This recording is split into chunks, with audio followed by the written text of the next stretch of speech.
First meeting ഓർമ്മയുണ്ടോ? എന്നെ പെണ്ണ് കാണാൻ വന്നത്. പാതിരാത്രി ദുരന്തങ്ങൾ ഓർമ്മിപ്പിക്കാനാണോ നീ ഇപ്പൊ അങ്ങോട്ട് വന്നത്? യെസ്, അതൊരു ദുരന്തം തന്നെയായിരുന്നു. അന്ന് നീ എന്നിൽ കണ്ട കുറ്റം ഞാൻ മോഡേൺ ഡ്രസ് ധരിച്ചു എന്നതാണ്. ഞാൻ ആവശ്യത്തിൽ കൂടുതൽ മേക്കപ്പ് ചെയ്തു എന്നുള്ളതാ അല്ലേ? പക്ഷേ നിന്റെ പെങ്ങളുടെ കാര്യത്തിലോ? അവൾക്ക് മോഡേൺ ഡ്രസ് ആവാം.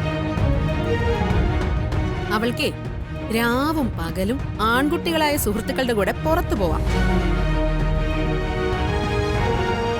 അതെന്താ നീ എതിർക്കാതിരിക്കുന്നെ?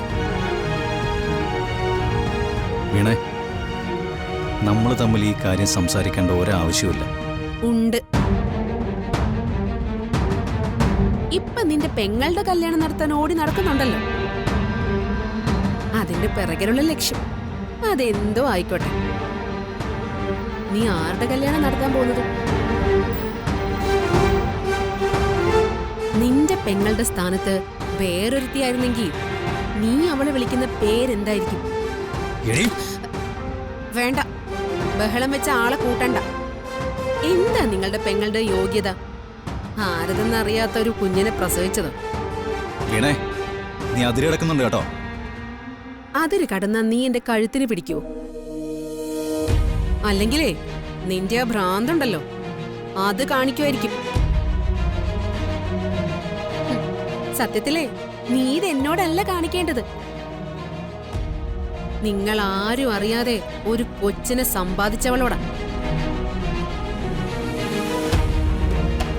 നീ പണ്ട് പറഞ്ഞ ആദർശങ്ങളൊക്കെ സത്യമാണെങ്കിലേ അവള് വഴിപഴച്ചവളല്ല. അവള് നീ എന്താടാ കൊല്ലാത്തത്? എനിക്കിതൊന്ന് ചോദിക്കണമെന്നുണ്ടായിരുന്നു. അന്യരൊരു മോഡേൺ ഡ്രസ് ഇട്ടാ നിനക്കത് സഹിക്കില്ല. അനുജത്തി തന്തയില്ലാത്ത കൊച്ചിനെ പ്രസവിക്കുന്നതിൽ നിനക്ക് ഒരു കുഴപ്പമില്ല.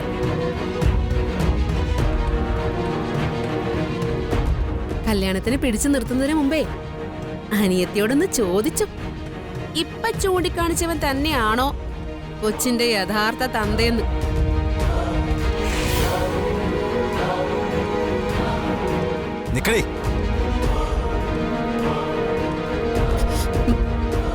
നിനക്ക് നീ ചോദിച്ചതിനുള്ള ഉത്തരങ്ങളല്ലേ വേണ്ടത്? അത് ഞാൻ നിനക്ക് കാണിച്ചു തരാം. ജീവനെ നിനക്ക് ശരിക്കും മനസ്സിലായിട്ടില്ലടി. നിനക്കെന്നല്ല, ഈ വീട്ടിലുള്ള ഒരുത്തനും ജീവനെ മനസ്സിലായിട്ടില്ല. ജ്യോതിയുടെ കല്യാണം നടത്താൻ തന്നെ എൻ്റെ ഉദ്ദേശം. അത് ഞാൻ നടത്തി കാണിച്ചു തരാടി.